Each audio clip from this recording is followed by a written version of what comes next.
ఆదిలాబాద్ జిల్లాలో కుంభవృష్టి వర్షం కురుస్తోంది. బోధ్, ఇచ్చోడ, సిరికొండ, గుడిహత్నూర్, నేరేడిగొండ, సోనాల మండలాల్లో జోరుగా వాన పడుతోంది. లోతట్టు ప్రాంతాలు జలమయమయ్యాయి. వాగులు, వంకలు ఉప్పొంగి ప్రవహిస్తున్నాయి. మండల కేంద్రాల నుంచి పలు గ్రామాలకు రాకపోకలు నిలిచిపోయాయి. బోధ్, పెద్దవాగు, సిరికొండ, చిక్మాన్ వాగు, కడెం నది ఉధృతంగా ప్రవహిస్తోంది. దన్నూరు గ్రామాన్ని పెదవాగు వరద నీరు చుట్టుముట్టింది. దీంతో గ్రామం నుంచి రాకపోకలు నిలిచిపోయాయి. ఇచ్చోడలో పలు కాలనీలు నీట మునిగాయి.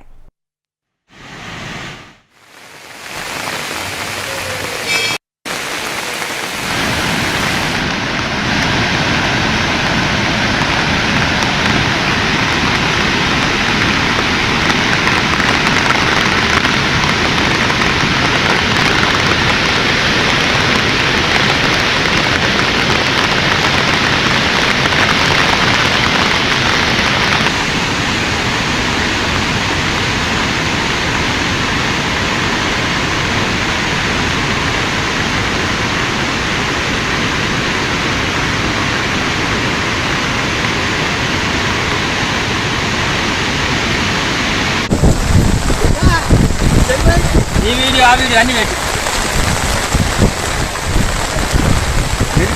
దగ్గరికి వెళ్ళి అలాగే